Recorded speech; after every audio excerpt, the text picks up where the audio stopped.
आणि एक मोठी बातमी समोर येते, यापुढे कोणताही दहशतवादी हल्ला ऍक्ट फॉर वॉर असणार आहे। एक मोठी बातमी समोर येते, हल्ला झाल्यास युद्ध सुरू केल्याचं समजलं जाईल। ऍक्ट ऑफ वॉर म्हणजे इथून पुढे जर असा हल्ला झाला तर युद्ध पुकारलं जाईल। हा सर्वात मोठा केंद्र सरकारचा निर्णय बघायला मिळतोय। तर केंद्र सरकारचा मोठा निर्णय आपण पाहतोय, यापुढे कोणताही दहशतवादी हल्ला ऍक्ट ऑफ वॉर म्हणून मानला जाईल आणि हल्ला झाल्यास युद्ध सुरू केलं जाईल आणि युद्ध सुरू केल्याचं समजलं जाईल।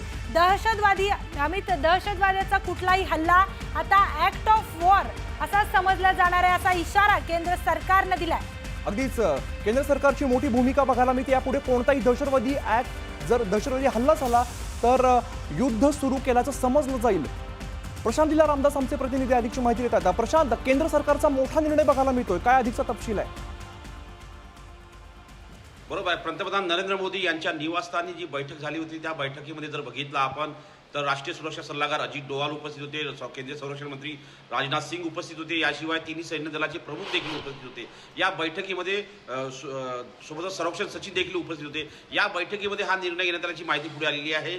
जर यानंतर देशावर कुठलाही दहशतवादी हल्ला झाला तर हा पाकिस्तानच्या विरुद्ध युद्ध करण्यासाठी परवानगी असेल, अशा प्रकारचं म्हणजे ऍक्ट ऑफ वॉर म्हणजे हे वॉरची म्हणजे युद्धाची सुरुवात आहे असं समजलं जाईल। आणि या संदर्भात केंद्र सरकारने निर्णय घेतलाय की यानंतर कुठल्याही प्रकारचा दहशतवादी हल्ला ही युद्धाची सुरुवात असेल असं पाकिस्तानला बजावण्यात येईल, अशा प्रकारची स्पष्ट माहिती पुढे आलेली आहे। केंद्र सरकारने ही भूमिका घेतली। सध्या सूत्रांची माहिती आहे 5:30 वाजता जेव्हा पत्रकार परिषद होईल खास करून संरक्षण मंत्रालयाचे अधिकारी आणि परराष्ट्र मंत्रालयाच्या अधिकाऱ्यांची, त्यावेळेस निश्चितपणे सांगता येईल। पण यावेळी घ्यायला हे अत्यंत महत्त्वाचं आहे की पंतप्रधान नरेंद्र मोदी यांच्या अध्यक्षतेखाली जी बैठक झाली त्या बैठकीमध्ये हा निर्णय घेतला असल्याची सूत्रांची माहिती आहे। पण महत्त्वाचं म्हणजे जर बघितलं एक प्रकारे आता थेट हल्ला शाब्दिक हल्ला जो आहे तो पाकिस्तानच्या विरुद्ध केला जात आहे। आतापर्यंत पाकिस्तानला आपण धडे शिकवलेले आहेत। यानंतर जर दहशतवाद्यांनी कुठलाही हल्ला भारताच्या सीमा भागात केला का कुठेही केला तर तो ऍक्ट ऑफ वॉर म्हणजे युद्धाची सुरुवात असेल, अशा प्रकारे स्पष्ट शब्दात बजावण्यात येईल। त्यामुळे आता पाकिस्तान कशा पद्धतीने भूमिका घेतो हे देखील पाहणं महत्त्वाचं ठरणार आहे। पण या घडीला हे अत्यंत महत्त्वाचं आहे की भारताने आपली भूमिका निश्चित केली आहे, कारण भारत जो आहे नेहमीच शांतिप्रिय देश राहिलेला आहे आणि भारताने हे स्पष्ट केलं आहे कुठल्याही परिस्थितीमध्ये आम्ही पहिल्यांदा गोळी चालवणार नाही। जर अशा प्रकारची जर भूमिका भारताची आहे, शांतिप्रिय आहे, अहिंसावादी भारत जर आहे, असं असताना जर भारतावरती पुन्हा एखादा दहशतवादी हल्ला झाला तर ही आपल्यासोबत कर्नल मोहन काकतीकर सर आहेत, त्यांच्याशी बोलूया। कर्नल काकतीकर, काय सांगाल? अतिशय केंद्र सरकारचा मोठा निर्णय म्हणावा लागेल। ऍक्ट ऑफ वॉर, जर दहशतवादी हल्ला झाला तर ऍक्ट ऑफ वॉर मानलं जाईल। याच्यामध्ये लक्षात घेण्यासारखी गोष्ट अशी आहे की पाकिस्तान मिलिटरी स्ट्रेंथमध्ये भारताच्या जवळपासही नाही, परंतु आपल्याला टेररिस्ट ऍक्टिव्हिटीजनी तो आपल्याला दर थोड्या वेळाने काही अशा गोष्टी करून आपल्याला म्हणजे I would say they disturb us politically, they try to disturb us by doing something like म्हणजे आपल्या धर्मामुळे वेगवेगळ्या धर्मामध्ये टेन्शन निर्माण होईल अशा गोष्टी करतात, किंवा आपल्याकडे इन्स्टॅबिलिटी निर्माण होईल असे काही मेजर गोष्टी करतात। आणि त्यांच्या या छोट्याशा ऍक्शनमुळे आपल्यावरती फार मोठा प्रहार होतो, मिलिटरीली आपल्याला त्याच्यामध्ये त्रास होतो। आणखीन आपल्याला त्यामुळे आपली स्टॅबिलिटीवरती प्रश्न निर्माण होतो। आता जसं आपण बघितलं काश्मीरमध्ये या हल्ल्यामुळे टुरिझमवरती पुष्कळ परिणाम झालेला आहे आणि तो थोडा काळ राहील। तर त्याच्यामुळे अशा या टेररिस्ट ऍक्टिव्हिटीला आळा घालण्यासाठी दिस इज अ बेस्ट थिंग। कारण जर आपण सांगितलं की जर तुम्ही काहीही टेररिस्ट ऍक्टिव्हिटी भारताविरुद्ध केली तर we will consider this as a act of war, आणि त्याचही दहशत आता पाकिस्तानला बसेल। कारण ही जी आपण मिलिटरी ऍक्शन्स घेतलेली आहे काल, त्याच्यामुळे पाकिस्तान अक्षरशः घाईला आलेलं आहे। आणि त्याच्यामुळे हे जे डिक्लेरेशन आपलं आहे हे फार उत्तम आहे, कारण पाकिस्तानला त्याची दहशत राहील की जर त्यांनी परत अशी काही टेररिस्ट ऍक्टिव्हिटी जर केली तर हिंदुस्थान त्याप्रमाणे पूर्ण मिलिटरी ऍक्शन घेऊन त्यांची पूर्णपणे त्यांना नेस्तनाबूत करेल, ही भीती त्यांच्या मनात राहील। अगदी म्हणजे एकार्थी चांगलं डिसिजन आहे। अर्थात याचं एन्फोर्समेंट आपल्याला तेवढं स्ट्रिक्टली करायला लागेल की जर पाकिस्ताननी काही केलं तर आपण त्यांना हे दाखवून दिलं पाहिजे की वी मीन इट, म्हणजे आपण याच्यावरती ऍक्शन करू हे त्यांना दाखवून द्यायला पाहिजे. म्हणजे एका अर्थी पाकिस्तानला कडक इशारा म्हणता येईल का? हो, एका अर्थी हे पाकिस्तानला कडक वॉर्निंग आहे. आणि मुख्य म्हणजे काय की आपल्याला पाकिस्तान हे पिन प्रिक्स लावत होत्या. दे यूज टू स्लो, जसं म्हणतात की they were bleeding us by giving the small pin pricks here and there. त्या थांबवल्या जातील जर आपण त्यांना स्ट्रिक्टली एन्फोर्स केली. हे आपली जी घोषणा आहे ती जर आपण स्ट्रिक्टली एन्फोर्स केली तर याच्यावर नक्कीच टेररिस्ट ऍक्टिव्हिटीवरती आळा बसेल. बरं, कर्नल काकतीकर सर, खरं तर भारताने कधीही स्वतःहून हल्ला केलेला नाहीये. भारताने वेळोवेळी चोख प्रत्युत्तर दिलंय. मात्र अशा वेळेला ऍक्ट ऑफ वॉर जर असं असेल तर पाकिस्तानकडून होणाऱ्या दहशतवादाला आळा घालण्यासाठी याची नक्कीच मदत होईल असं म्हणता येईल. हो, निश्चितच आहे. ही एक फार चांगली गोष्ट आहे आणि याची दहशत पाकिस्तानला निश्चितच बसेल. कारण ह्या वेळेला सुद्धा भारताने त्यांना ज्या पद्धतीने धडा शिकवलेला आहे आणि त्याची आता आपण पाहताच आहे की Pakistan is coming down on knees. अशा परिस्थितीत पुढच्या वेळेला जर त्यांनी याच्यानंतर जर पुन्हा काही ऍक्ट ऑफ टेरर करायचा ठरवला तर त्यांना 10 वेळा याचा विचार करायला लागेल. निश्चित. कर्नल काकतीकर सर, धन्यवाद, तुम्ही ही सविस्तर माहिती दिली त्याबद्दल. तर अतिशय मोठी घडामोड खरं तर म्हणावं लागेल. भारत पाकिस्तान जो संघर्ष सुरू आहे त्या पार्श्वभूमीवरती मोठी बातमी समोर होती. यापुढे कोणताही दहशतवादी हल्ला ऍक्ट ऑफ वॉर मानला जाईल. निश्चितच अमित, आता हल्ला झाल्यास युद्ध सुरू केल्याचं समजलं जाईल आणि कुठलाही दहशतवादी हल्ला आता सरळ ऍक्ट ऑफ वॉर असं समजलं जाईल. हा मोठा निर्णय केंद्र सरकारनं घेतलाय. दरम्यान या निर्णयातून केंद्र सरकारनं दहशतवादाला थेट टार्गेट केलंय. सगळ्यात दहशतवादी हल्ला जो भारतावर वारंवार केला जातो पाकिस्तानकडून, त्या हल्ल्यामुळे आता भारतानं मोठा निर्णय घेतलाय की कुठलाही दहशतवादी हल्ला हा ऍक्ट ऑफ वॉर असाच समजला जाणार आहे. पाकिस्तानला मोठा इशारा मानला जातोय. दरम्यान पाकिस्तानने केलेल्या हल्ल्यांना भारतानं जोरदार प्रत्युत्तर दिलेलं आहे. भारताच्या नियंत्रण रेषेवर तसेच अनेक एअरबेसवर पाकिस्तानकडून हल्ल्याचा प्रयत्न करण्यात आला, पण भारताच्या सैन्यानं हे हल्ले परतवून लावल्यात, चोख प्रत्युत्तर दिलंय. अगदीच. आणि भारतीय लष्कर आणि परराष्ट्र मंत्रालयाकडून संयुक्त पत्रकार परिषद घेण्यात आलेली आहे. यावेळेला पाकिस्तानने भारत आणि पाकमध्ये सुरू असलेल्या तणावासंदर्भात संपूर्ण माहिती अधिकाऱ्यांकडून देण्यात आलेली आहे. तर पंजाबच्या एअरबेसवर मिसाईल हल्ला करण्यात आला. श्रीनगर अवंतीपुरा भागातील सैन्य तळांनाही पाकिस्तानने लक्ष्य केलं, पण भारतीय सैन्यानं त्यांना चोख प्रत्युत्तर देऊन ते हल्ले परतवून लावलेत. भारताचं कुठलंही नुकसान यामध्ये झालेलं नाही आणि भारतीय सैन्याने या पाकड्यांच्या सर्व हल्ल्यांचं थेट आणि जशास तसं प्रत्युत्तर दिलेलं आहे. त्यामुळे पाकड्यांच्या हल्ल्याचा कुठलाही परिणाम भारतावरती झालेला नाहीये. दरम्यान भारतानेही पाकच्या 6 एअरबेसवर जोरदार हल्ले केलेत. यात पाकिस्तानचे 6 एअरबेस नष्ट करण्यात आलेत. भारताला याच्यात यश आलंय. दरम्यान आता सीमेवर पाकिस्तानकडून सैन्याची जुळवाजुळव करणं सुरू असल्याची माहिती सुद्धा मिळते. अगदीच. पाकिस्तानला जोरदार प्रत्युत्तर आपण मागचे 3 दिवस देत आलेलो. आपण बघतोय ज्या पद्धतीने पाकिस्तान रात्रीतून आपल्यावरती हल्ले करत आहे, मात्र भारत सुद्धा याला चोख प्रत्युत्तर देत आहे. दहशतवादाचा समूळ नायनाट करणार हे आपण भारतीयांनी पूर्णपणे ठरवलेलं आहे. कि पाकिस्तान ने लाहौर से उड़ान भरने वाले नागरिक विमानों की आड़ लेकर अंतर्राष्ट्रीय हवाई मार्गों का दुरुपयोग किया ताकि वे अपनी गतिविधियां छिपा सके. ऐसी चालों ने भारतीय वायु प्रतिरक्षा तंत्र को नागरिक सुरक्षा सुनिश्चित करते हुए अत्यधिक संयम के साथ कार्य करने के लिए विवश KIA.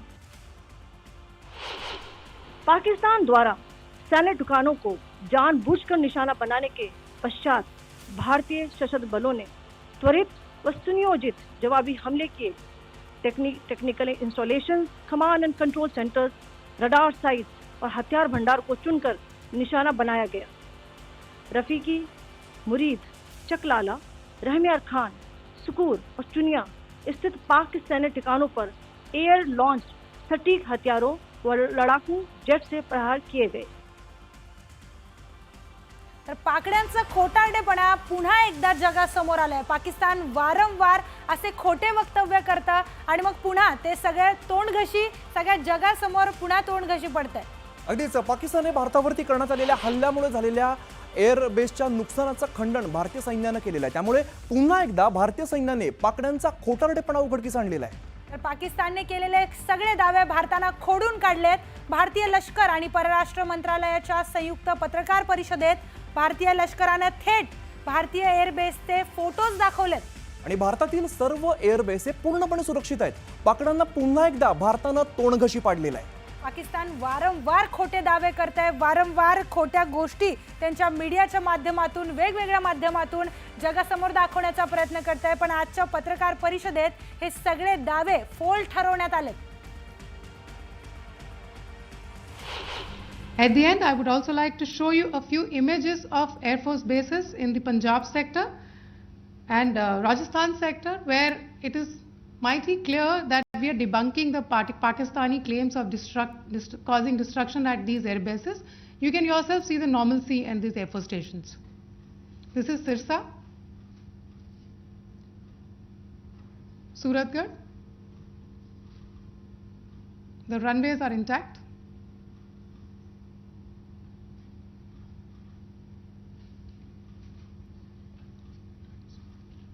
There are also time stamps, just notice, they are also time stamped.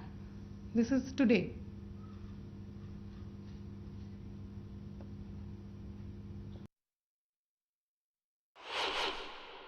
Pakistan ने मिस इन्फॉर्मेशन का सहारा लेते हुए आदमपुर स्थित S-400 प्रणाली, सूरतगढ़ व सिरसा के हवाई अड्डों, नगरोटा के ब्रह्मोस बेस, देहरागिरी के तोपखाना पोजीशन तथा चंडीगढ़ के अग्रिम गोला बारूद डिपो को नष्ट करने के झूठे दावे सोशल मीडिया पर फैलाए। भारत इन फॉल्स नैरेटिव्स को पूर्णतः खारिज करता है। पाकिस्तान सेना के अग्रिम क्षेत्रों में सैनिकों की डिप्लॉयमेंट बढ़ती दिख रही है, जो स्थिति को और भड़काने की मंशा दर्शाती है। भारतीय सशस्त्र बल पूर्ण परिचालन तत्परता की स्थिति में है। अभी तक सभी शत्रुतापूर्ण कार्रवाइयों का प्रभावी ढंग से सामना कर उपयुक्त जवाब दिया गया है। भारतीय सशस्त्र बल दोहराते हैं कि वे तनाव वृद्धि नहीं चाहते। दरम्यान पाकिस्तानकडून सीमा भागात सैन्य बल वाढवलं जाते। आपण बघतोय पाकिस्तानकडून सध्याच्या स्थितीला भडकवण्याचा प्रयत्न केला जातोय।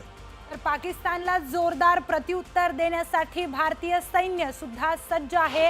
कर्नल सोफिया कुरेशी यांनी पत्रकार परिषदेत ही माहिती दिली आहे। पाकिस्तानकडून सांगण्यात आलं की आपले एअरबेस आहेत त्याचा भारताच्या एअरबेसचं नुकसान झालंय, मात्र असं काही झालं नाही। आपण असं नुसतं बोलत नाही, त्याचे पुरावे सुद्धा आपण दिलेले आहेत। दरम्यान यानंतर पाकिस्तानकडून सीमा भागात सैन्य बल वाढवलं जात आहे आणि पाकिस्तानकडून सध्याच्या स्थितीला भडकवण्याचा प्रयत्न खरं तर मानला जातोय। भारतीय सेना ने प्रभावी व तुलनात्मक प्रत्युत्तर देते हुए पाक सेना को काफी क्षति पहुंचाई। पाकिस्तान सेना के अग्रिम क्षेत्रों में सैनिकों की डिप्लॉयमेंट बढ़ती दिख रही है, जो स्थिति को और भड़काने की मंशा दर्शाती है। भारतीय सशस्त्र बल पूर्ण परिचालन तत्परता की स्थिति में है। अभी तक सभी शत्रुतापूर्ण कार्रवाइयों का प्रभावी ढंग से सामना कर उपयुक्त जवाब दिया गया है। तर 7 मे रोजी जे ऑपरेशन सिंदूर राबवण्यात आलं त्यामध्ये दहशतवाद्यांविरोधात भारतानं मोठी कारवाई केली आहे आणि याच कारवाईत टॉपचे दहशतवादी ठार झाल्याची माहिती समोर आली आहे। आणि यात अगदी मोठी मोठी नावं आहेत। यामध्ये लष्कर तोयबाचा दहशतवादी मुदस्सिर खडियन खास हा आहे, त्यानंतर जैश ए मोहम्मदचा दहशतवादी आहे हाफिज मोहम्मद जमील, जैश ए मोहम्मदचा दहशतवादी मोहम्मद युसुफ अझहर सुद्धा आहे। त्यामुळे मोठी नावं सगळ्यात बघायला मिळत आहेत। त्याचबरोबर लष्कर ए तोयबाचा दहशतवादी खालिद आणि जैश ए मोहम्मदचा दहशतवादी मोहम्मद हसन खान हे सगळे दहशतवादी ठार झालेले आहेत। ऑपरेशन सिंदूरचं हे मोठं यश आहे। अनेक दहशतवाद्यांचा यामध्ये खात्मा केल्याचं आपण बघतोय। ही नावं जी बघतोय, जी भारताला त्रास देण्यासाठी जी आपल्याकडे घुसखोरी करत होती, अनेक अतिरेकी कारवाई आपल्याकडे होत होत्या, तरी मोठी नावं आपल्याला बघायला मिळतात। आपल्या ऑपरेशन सिंदूरमध्ये या दहशतवाद्यांचा पूर्णपणे खात्मा झालेला आहे।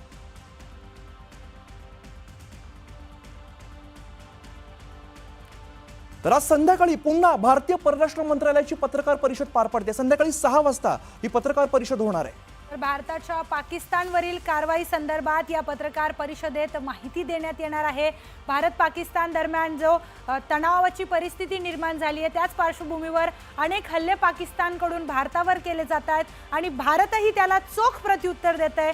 पण त्याचबरोबर अमित, या सगळ्या गोष्टींची माहिती संध्याकाळी 6 वाजता परराष्ट्र मंत्रालयाच्या पत्रकार परिषदेत देण्यात येणार आहे। त्यामुळे 6 वाजता नेमकं पत्रकार परिषदेमधून काय खुलासे होणार हे पाहणं अत्यंत महत्त्वाचं असणार आहे। कशा पद्धतीने आपण धडा शिकवतो पाकिस्तानला, पाकिस्तानच्या कुरापती कशा पद्धतीने सुरू आहेत, याला कसं चोख प्रत्युत्तर दिलं जात आहे हे सगळं आपल्याला 6 वाजता कळणार आहे। 6 वाजता अतिशय महत्त्वपूर्ण पत्रकार परिषद पार पडते। तर ऑपरेशन सिंदूर नंतर पाकिस्तान वारंवार LOC वर फायरिंग करत आहे, वारंवार भारतावर ड्रोन आणि मिसाईल पाठवत आहे, पण ते हल्ले भारतानं हाणून पाडलेत आणि या सगळ्या संदर्भातील माहिती या पत्रकार परिषदेत देण्यात येणार आहे। या पत्रकार परिषदेत कर्नल सोफिया कुरेशी असतील, याचबरोबर व्योमिका सिंग देखील असतील आणि विक्रम मिस्त्री, हे तिघेही मिळून सगळी माहिती पत्रकार परिषदेत देण्यात येणार आहे। अगदी त्यामुळे 6 वाजता चित्र स्पष्ट व्हायला अजून सुद्धा मदत होणार आहे। या पत्रकार परिषदेमधून नेमके काय खुलासे होणार याकडे आपलं लक्ष असणारच आहे।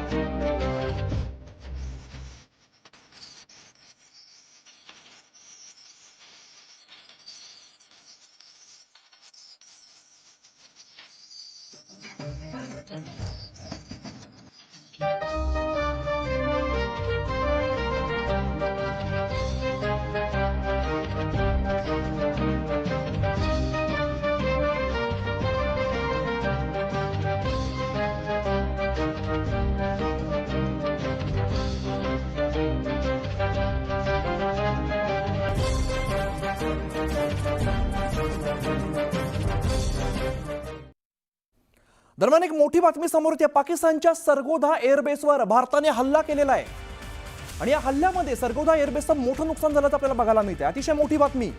तर पाकिस्तानच्या सरगोधा एअरबेसवर भारताने हल्ला केलाय। या सरगोधा एअरबेसला पूर्णपणे उद्ध्वस्त करण्यात आलंय। याच एअरबेसमधून अनेक मिसाईल्स, अनेक ड्रोन भारताकडे पाठवण्यात येत होते। अनेक भारताच्या शहरांना लक्ष्य करण्यात आलं होतं आणि त्यामुळेच पाकिस्तानमधील सरगोधा एअरबेस भारतानं नष्ट केला। त्यामुळे पाकिस्तानला पुन्हा एकदा मोठा दणका बघायला मिळतोय।